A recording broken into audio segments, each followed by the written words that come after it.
baju koko, pakai peci. Kemudian dia kuliah tuh di Turki. Nah, ketika kuliah di Turki, sudah pulang, ternyata kalau sholat tuh selalu pakai celana jeans, pakai baju kemeja. Nah, itu paham ya perubahannya.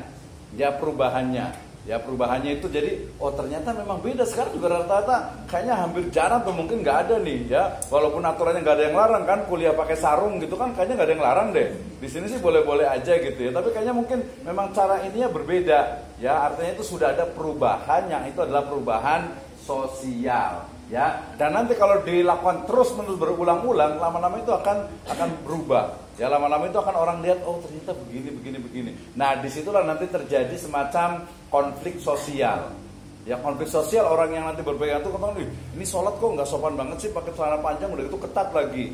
Itu ada juga yang kalau tadi masih kalau baju kemeja masih agak sopan, udah banyak yang pakai baju kaos gitu kan ya, baju kaos karena, iya pegawai pabrik gitu ya. Tapi kan dia harusnya kalau mau Jumat tuh bisa pakai baju lagi gitu kan ya, minimal sarung dikerodongin gitu ya. Nah itu kan bisa. Jadi tapi itu ya itu sebenarnya perubahan yang kemudian mempengaruhi dari apalagi kalau anak-anak.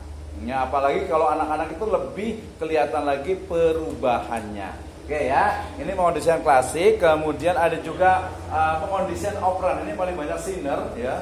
Jadi sinner baca K-nya jangan dibaca, jangan lupa ya. Sama juga ketika psikologi, jawabnya bacanya adalah psikologi, P-nya nggak dibaca. Jangan sampai salah nih ya, udah semester 6 nih ya. Kalau sinner mengatakan teori perkembangan itu didasarkan kepada reward and punishment. Nah, ini dalam Islam apa intinya? Ayatnya atau hadisnya tentang reward and punishment. Kenapa ya? Ya memang orang Islam itu sekarang ini kita juga selalu dikelilingi oleh reward and punishment.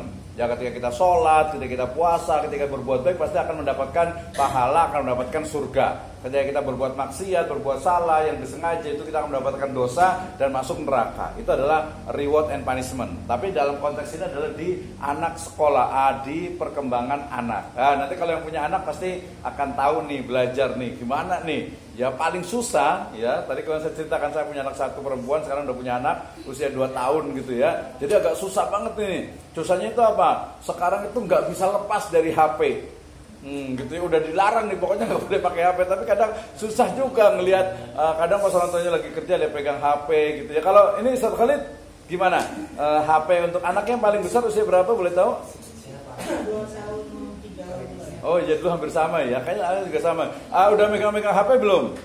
Megang HP sih enggak. Tapi Cuma ada momen tertentu yang memang harus pakai HP, tapi memang tidak diasingkan. Tidak lama. Iya pasti. Lama itu paling bisa 15 menit sampai 20 menit. Kalau diambil suka nangis nggak? Enggak ya. Berarti bakal kasih videonya aja. Kalau ini anaknya gimana?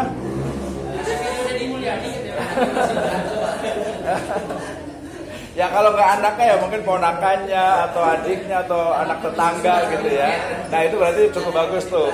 Kalau Susu juga sama sih, dia memang sama orang tuanya kan memang nggak boleh sama sekali gitu kan ya. Tapi kadang-kadang cuma lihat video dia gitu kan. Nah itu, tapi ya memang intinya tuh dia suka banget. Kenapa ya? Suka banget udah bisa, kan sama ya 2 tahun 2 bulanan lah, bulan Maret kemarin udah bisa ini ketika klik ini udah tahu ke YouTube, udah tahu dia suka nonton ini apa yang The Best Muslim tuh, I'm the Best Muslim itu kan, dia senang itu juga, senang takbiran juga, ini aja, aduh saya bilang nanti ngerasakan deh kalau itunya, makanya harus siap-siap nih yang akhwat nih, jadi orang tua, jadi ibu itu derajatnya paling tinggi ya, tapi tantangannya cukup berat juga gitu ya. Ya oke ya. Ini conditional operan jadi lebih kepada reward and punishment ya. Jadi adanya memang stimulus atau rangsangan lingkungan. Kenapa sih kita harus kuliah? Ya tadi ada yang memang disuruh orang tuanya, ada yang mungkin karena ada tetangganya, saudaranya. Tapi ada juga yang mungkin kalau kuliah saya kan bisa SPD gitu ya, atau mungkin kuliah kan jadi banyak temannya. Ya atau mungkin kuliah tadi ada kayaknya masa depannya ya minimal adalah kelihatan gitu ya, atau mungkin saya pengen jadi guru berarti kuliah di SPD seperti itu ya. Jadi terkait dengan operant conditioning, setiap makhluk hidup pasti selalu berada pada proses persinggungan atau bersinggungan dengan lingkungannya. Dia akan menerima stimulus dan juga stimulan tertentu yang membuatnya bertindak sesuatu. Rangsangan ini disebut stimulan yang menggugah. Ya, stimulan tertentu menyebabkan manusia melakukan tindakan-tindakan tertentu dengan konsekuensi tertentu. Ya, kadang yang namanya hidup itu pasti ada pilihan. Dan pilihan itu kadang suka mengorbankan hal-hal yang sifatnya itu mungkin tidak terlalu penting. Ya, coba di sini kalau main HP yang tidak penting kira-kira berapa jam dalam sehari? Banyak ya. Iya, saya juga agak susah juga nih ya, walaupun sudah dibatasi juga gitu ya. Dibatasi karena punya akun itu Facebook aja saya punya akun 5. Iya, YouTube punya 6, 7 malah tuh. Iya. Tapi enggak tahu sih karena memang dikurangi. Ya lihat aja YouTube saya tuh. Banyak masih kurang kayaknya sih, kan bisa buat lihat yang lain juga. Cuman TikTok aja sama yang Instagram punya, cuman TikTok tuh punya 2, Instagram punya 3 kalau nggak salah, tapi nggak terlalu aktif juga gitu. Nggak? Ya buat nge-share acara gitu, buat nge-share acara. Oke ya. Nah, dari situ nanti ada satu lagi, ada permodelan. Ini biasanya paling banyak dikutip deskripsi, yaitu siapa? Albert Bandura. Perkembangan manusia merupakan hasil interaksi antara faktor hereditas dan lingkungan. Hereditas itu apa? Turunan. Maksudnya turunan itu kayak gimana? Turunan atau pas kalau misalnya kalau saya kan ganteng turunan. Kalau pas nanjak turun gitu ya. Gak ganteng lagi. Turunan maksudnya apa nih? Hereditas nih. Genetik ya, DNA. Mempengaruhi berapa persen sih genetik itu? Misalnya belum saya tanya ini ya, Latif. Genetiknya gimana nih, gennya nih? Iya, gennya itu gen apa? Iya.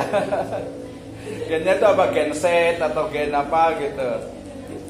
Tapi ini penting. Saya memerhatikan gini. Bener nggak sih ya? Ada pengaruh keturunan. Ada pengaruh keturunan, bener nggak sih? Ustaz Khalid kira-kira ini nggak? Tapi juga kalau itu gantian. Coba saya mau tanya nih, jujur nih, walaupun ini agak sedikit bukan rasis tapi agak sedikit sensitif. Coba saya mau tanya di sini, siapa yang keturunan darah biru? Jujur nih, darah biru nih. Ini kayak darah kotor kali ya.